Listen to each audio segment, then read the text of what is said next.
Welcome to our discovery of slavery and its aftermath. When it was first written, the Constitution implicitly endorsed the unequal and discriminatory treatment of African Americans. Some of the most important provisions of the new Constitution treated people of African descent as property, allowing states to continue to permit them to be enslaved. Although the movement to abolish slavery was in its early stages in 1787, the year the Constitution was completed, by the early to mid 1800s it had gained significant momentum in the North, largely because of the activism of various religious and humanitarian groups. Most African Americans today are the descendants of Africans who were forcibly brought to the New World.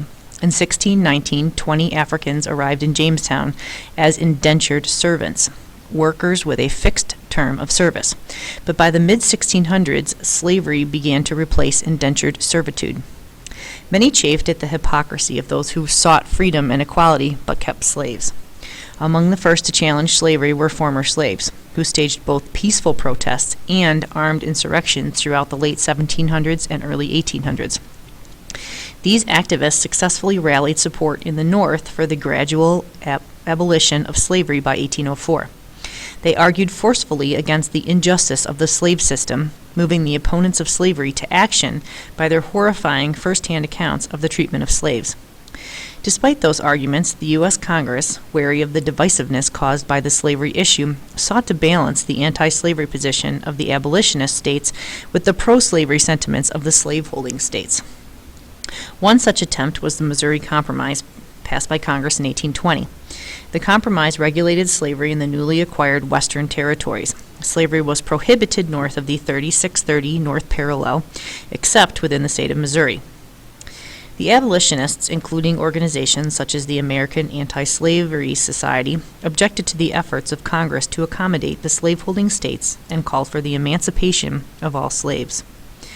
Members of the American Anti-Slavery Society were actively engaged in civil disobedience, which is nonviolent refusal to comply with laws or government policies that are morally objectionable.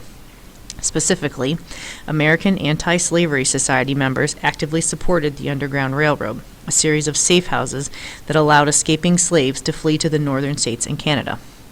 Between 1810 and 1850, an estimated 100,000 people escaped slavery through the Underground Railroad, depicted by the background of our Prezi today, with the white streaks being the Underground Railroad. But in 1850, the U.S. Congress, in an attempt to stall or prevent the secession or separation of southern states from the Union, passed the Fugitive Slave Act. The law required federal marshals to return runaway slaves or risk a $1,000 fine. That's over $20,000 in today's dollars. Private citizens who harbored or abetted runaway slaves could be imprisoned for 6 months and fined $1,000. Passage of this law meant that conductors on the Underground Railroad operated in clear violation of the statute, risking their own livelihoods and property. Abolitionists were bolstered in their efforts when Harriet Beecher Stowe's popular book Uncle Tom's Cabin was published in 1852. Vividly depicting the harsh reality of slavery in the United States, this work inspired many to actively challenge slavery.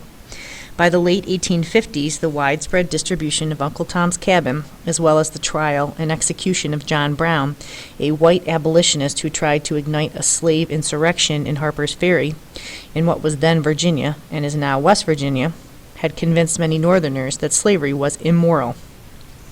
Yet the U.S. Supreme Court ruled otherwise. In 1857, Dred Scott, an African American enslaved by a surgeon in the U.S. Army, sued for his freedom, arguing that because he had lived in both a free state, Illinois, and a free territory, the Wisconsin Territory, now Minnesota, he had become a free man, and as such he could not be re-enslaved when he moved to Missouri.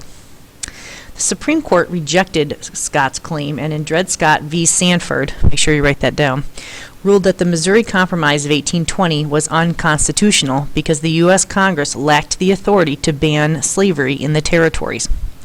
It also ruled that Scott was not a U.S. citizen, asserting that slaves were property rather than citizens with standing to sue, or the legal right to bring lawsuits in court.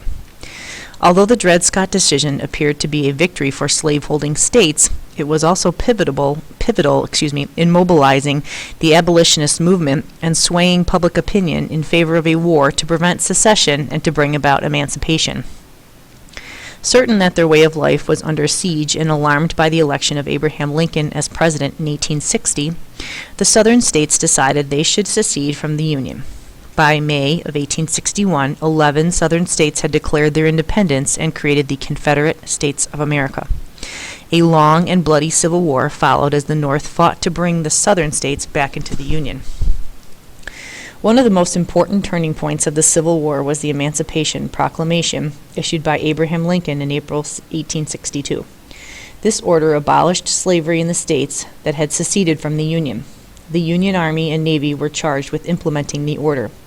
The proclamation had several purposes. It decreed that the abolition of slavery was a goal of the war, and by doing so it effectively prevented Britain and France from intervening in the war on the Southern side, because those countries had both renounced the institution of slavery. When the South finally surrendered in April 1865, it did so knowing that this economic way of life, which depended on slave-based plantation farming, was over. At the end of the war, nearly 4 million slaves in the United States were freed. The states then ratified 3 constitutional amendments to codify the victories won on the battlefield. The 13th Amendment, 1865, which ended slavery throughout the United States and prohibited it in the future. The 14th Amendment, 1868, which defined citizens as all persons born or naturalized in the United States and mandates that the same privileges and immunities for all citizens and due process and equal protection for all people. The 15th Amendment, 1870, which decrees that every man has the right to vote regardless of color. After the North won the war and Lincoln was assassinated in April 1865, members of Congress and others in government disagreed about the best way to proceed in the South. Many Republicans thought that the South should be stabilized and quickly brought back into the political fold. Like Lincoln, these moderates endorsed a plan that would enable the Southern states to be quickly represented in Congress. Others, however, took a more traditional view and argued that all those who had ever supported the Confederacy should be kept out of national and state politics. As the 1860s drew to a close, many of these more radical Republicans had come to power and had strictly limited the people in Southern states who could participate in politics. As a result of their activities during the Reconstruction era between 1866 and 1877, when the institutions and the infrastructure of the South were rebuilt, freed slaves who could easily say they had never supported the Confederacy made up a sizable portion of both the electorate and the candidate pool in the Southern states. Federal troops provided protection that facilitated their participation. During this decade, African American voters made the most of their position in the South and elected a substantial number of other African Americans to legislative offices in the local, state, and federal governments. In some places, such as South Carolina, African American legislators outnumbered whites, giving them a majority during the Reconstruction years. Between 1865 and 1875, Congress passed a series of laws designed to solidify the rights and protections outlined in the 13th, 14th, and 15th Amendments. Congress needed to spell out the rights of African Americans because of the pervasiveness of black codes. Laws passed immediately after the Civil War by the Confederate states that limited the rights of freemen or former slaves. These codes prevented freemen from voting, owning property, or bringing suit. To remedy that situation, Congress passed laws that sought to negate the black codes. One law, the Civil Rights Act of 1866, extended the definition of citizen to anyone born in the United States, including freemen, and granted all citizens the right to sue, own property, bear witness in a court of law, and enter into legal contracts. The Enforcement Act of 1870 bolstered the 15th Amendment by establishing penalties for interfering with the right to vote. The Civil Rights Act of 1872, also known as the Anti-Ku Klux Klan Act, made it a federal crime to deprive individuals of their rights, privileges, or immunities protected by the Constitution. Although the Reconstruction era, Congress sought to remedy the new forms of inequality that emerged after the Civil War, its efforts would be short-lived. In 1877, the inauguration of President Rutherford B. Hayes brought the Reconstruction era to a decisive end, almost immediately rolling back the gains African Americans had achieved in education and political participation.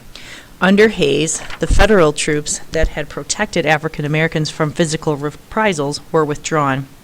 State and local governments throughout the South mandated racial segregation by enacting what came to be known as Jim Crow laws. These laws required the strict separation of racial groups, with whites and non-whites going to separate schools, being employed in different jobs, and using segregated public accommodations such as transportation and restaurants. De jure segregation, spelled D-E space J-U-R-E segregation, legally mandated separation of the races, became the norm in much of the South.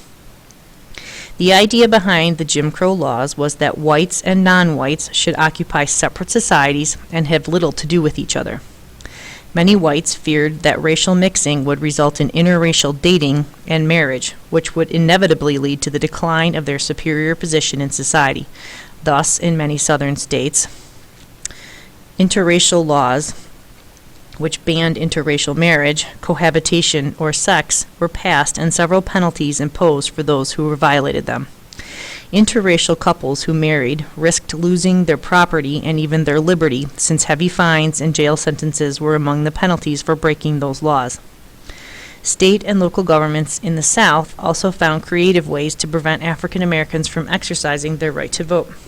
They relied on several tactics. First, the white primary was a primary election in which only white people were allowed to vote. Because Democrats dominated politics so heavily in the post-Civil War South, the only races that really mattered were the primary races that determined the Democratic nominees. But Southern states restricted votings in these primaries to whites only. Secondly, the literacy test determined eligibility to vote. Literacy tests were designed so that few voters would stand a chance of passing the exam administered to African American voters, whereas the test for white voters was easy to pass. Typically, white voters were exempt from literacy tests because of a grandfather clause, which I'll talk about in a minute. Thirdly, a poll tax, a fee levied for voting, often presented in an insurmountable obstacle to poor African Americans. White voters were often exempt from poll taxes because of the grandfather clause. Lastly, the grandfather clause exempted individuals from conditions on voting, such as poll taxes or literacy tests, as I mentioned earlier, if they themselves or their ancestors had been eligible to vote before 1870. Because African Americans did not have the right to vote in southern states before the Civil War, the grandfather clause was a mechanism to protect the voting rights of whites. These laws were enforced not only by government agents, particularly police, but by non-governmental groups as well. Among the most powerful of these groups was the KKK. During the late 1800s and into the 1900s, the Klan was dreaded and hated throughout the southern states, and it used its powers to threaten and intimidate those African Americans and whites who dared to question its core principle, that whites are in every way superior to African Americans. The Klan's particular brand of intimidation, the burning cross and the lynching noose, was reviled throughout the southern and border states, but few could dispute the power of the Klan that the Klan wielded in those areas. The federal government, too, had seemingly abandoned African Americans in the quest for equality under the law. In the civil rights cases of 1883, the Supreme Court ruled that Congress lacked the authority to prevent discrimination by private individuals and organizations. Rather, Congress's jurisdiction, the court claimed, was limited to banning discrimination in official acts of state or local governments. The court also declared that the Civil Rights Act of 1875, which had sought to mandate full and equal enjoyment of a wide variety of facilities and accommodations, was unconstitutional. In 1896, the court struck what seemed to be the final blow against racial equality. In 1890, Louisiana passed a law that required separate accommodations for blacks and whites on railroad trains. Several citizens of New Orleans sought to test the constitutionality of the law and enlisted Homer Plessy, who was 1/8 African American but still considered black by Louisiana state law, to serve as the plaintiff. The choice of Plessy, who could pass for white, was intended to show the arbitrary nature of the statute. On June 7, 1892, Plessy boarded a railroad car designated for whites only. Plessy was asked to leave the whites-only car, and he refused. He was then arrested and jailed, charged with violating the state law.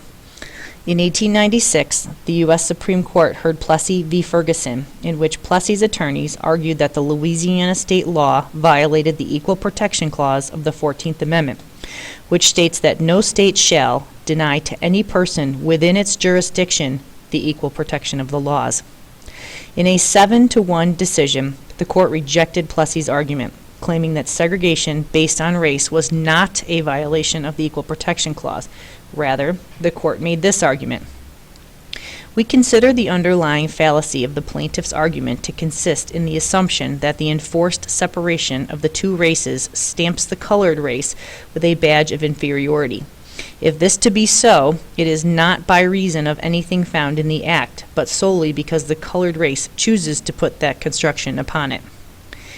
In its decision, the court created the separate but equal doctrine, declaring that separate but equal facilities do not violate the 14th Amendment's Equal Protection Clause.